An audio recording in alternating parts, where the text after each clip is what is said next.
Usually, before I go shaking my tits for the press, I like to go see how the professionals do it.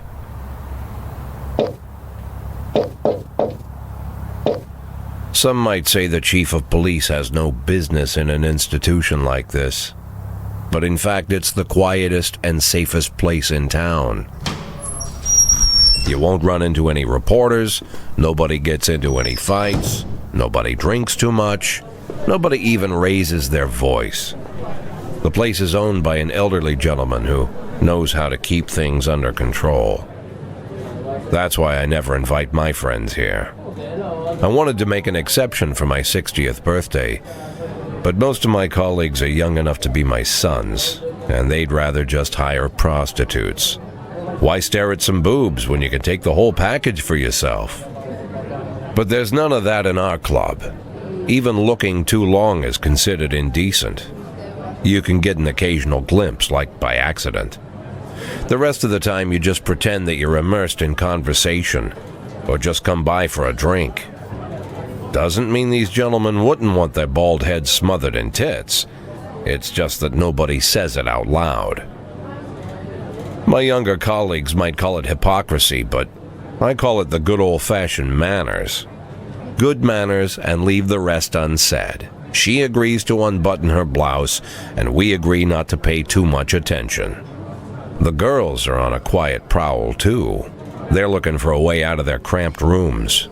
Maybe make friends with some wealthy patron with a pacemaker and dentures. Everybody wants something. But we have to control ourselves, or we'll all turn into libertines and prostitutes. Hell, if there weren't any rules, I'd be belching and farting, jumping up on the table, arms held high, yelling, "Shake it, baby!"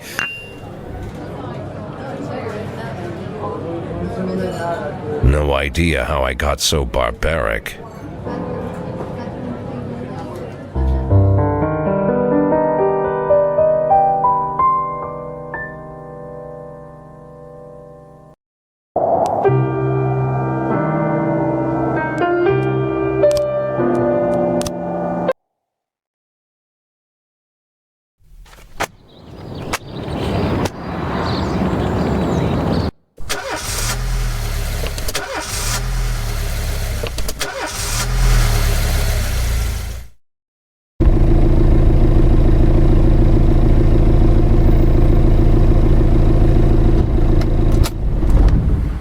When I was a kid, my father sometimes told me at bedtime that if I closed my eyes and didn't open them for a long time, all the demons would blow away.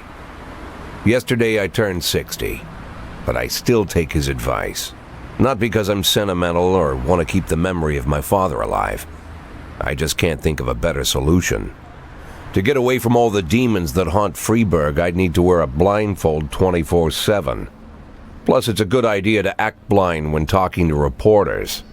At least that's what my colleagues say. They're afraid of press conferences. But for me, it's more like a confessional. No matter what lies you tell, you're privately thinking the honest answers. It helps me remember who I am.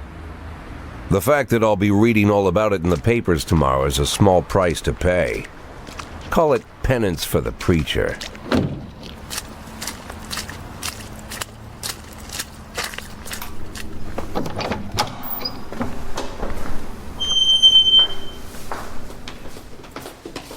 This is the first time I'm afraid of those answers my mind has given me. Not because I'm mad I'm losing my job. Though it's true, I'm mad as hell. Not because I subconsciously blame everyone else. Though I damn sure do blame them. And don't even ask me what my next move is. I can't imagine. But even that doesn't scare me. The worst thing is, I know I'm gonna have to do something. And I'll be damned if I know how far I'll go. I may have a lot of vices, but predictability isn't one of them.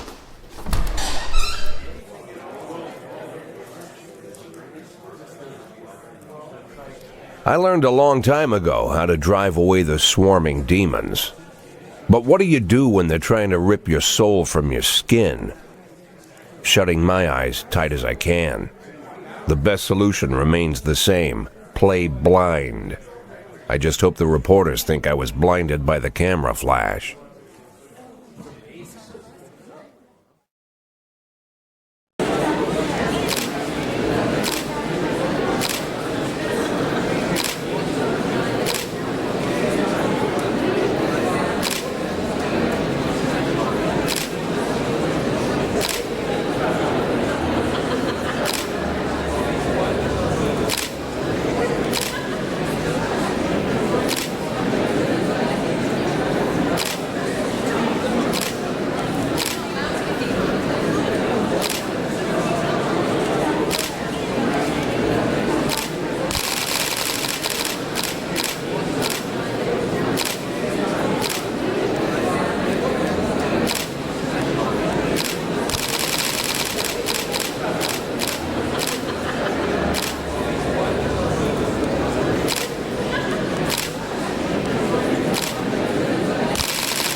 How's the back today, Mr. Boyd? Same as usual. How did the press conference go? You can read about it in the newspapers tomorrow. Don't let anyone in. Even Mr. Kendrick? Especially Mr. Kendrick.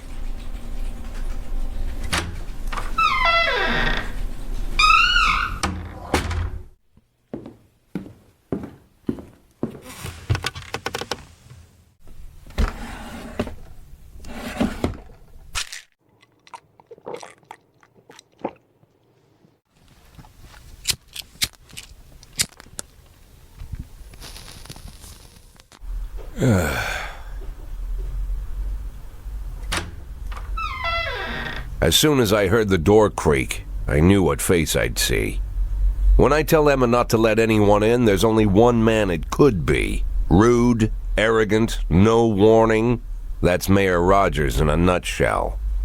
White summer shoes, white socks, white shorts, white polo shirt, and the white smile of a hungry shark. Mayor Rogers enters every room like he owns the place. Even the floorboards under his feet sound like they're creaking an apology. He never shied away from the odd corruption scheme. It's like the devil walks behind him. In the movies, the villains controlling the city play golf with the judges. Rogers plays tennis with them instead.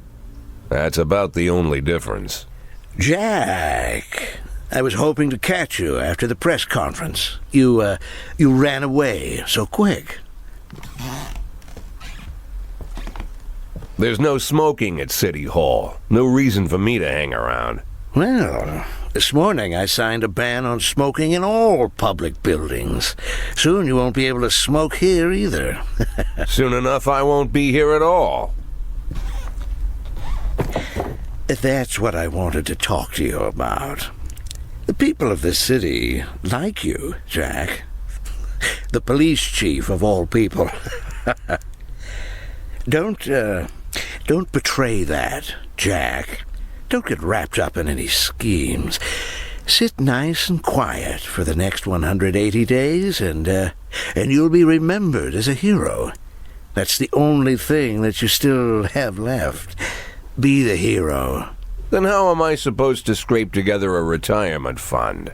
You had a million chances to secure a luxury pension, one that even I would have envied, although I've never set aside any money for myself. I'm not planning to retire anytime soon.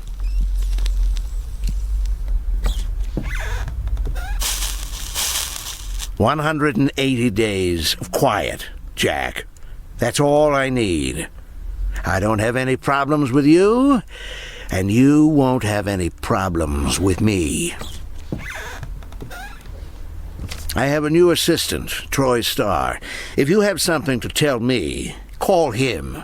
But try not to bother him. He's a busy man." I'll do my best. "And quit smoking up the office. One of my friends will be using it soon."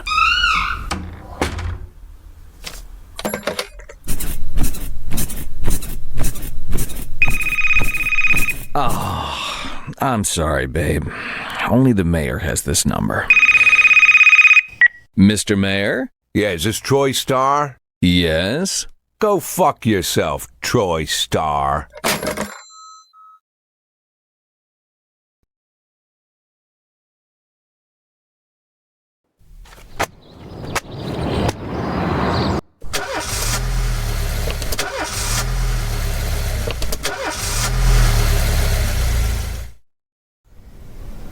Cops don't use the police station cafeteria anymore.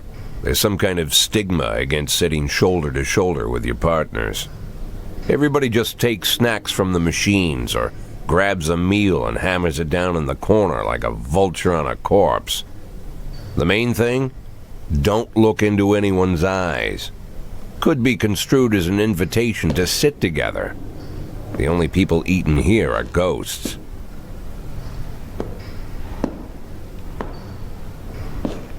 My deputy, Francis Kendrick. He recently became one of those ghosts. The subject of one of the most devastating corruption scandals in the history of Freeburg. No evidence to support the accusations, but everyone knows Kendrick's days are numbered. I need that file I asked for. Needs to be ready tonight. Francis didn't say anything, but I understood. Ghosts aren't supposed to talk. Besides, I got a feeling he was already finished.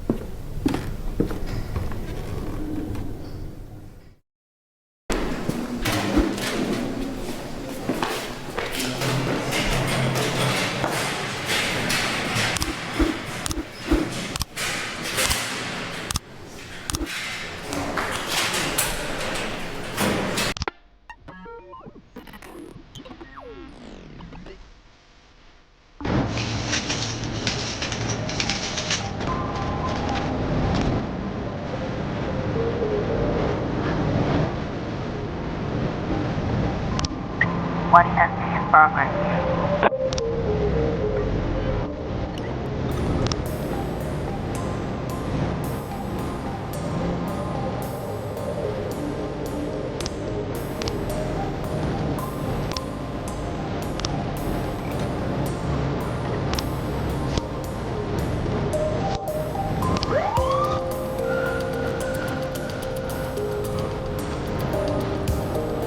Three 11A in progress.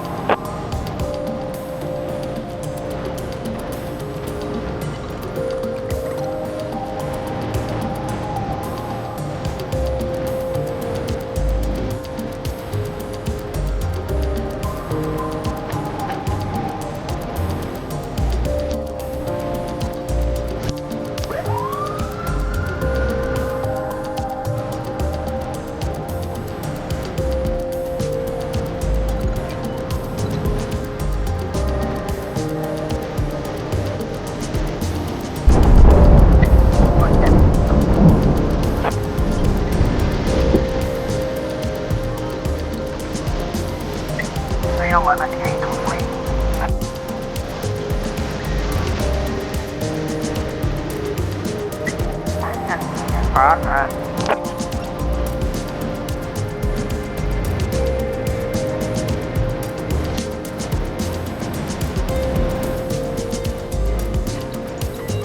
Three 11A in progress.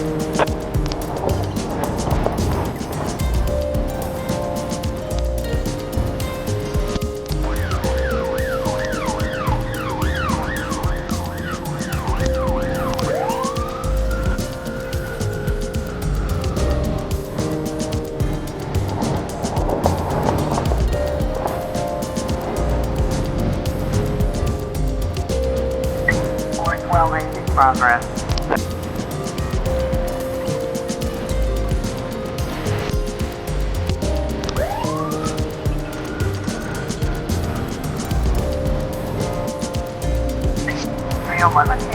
Looks like we have a situation here.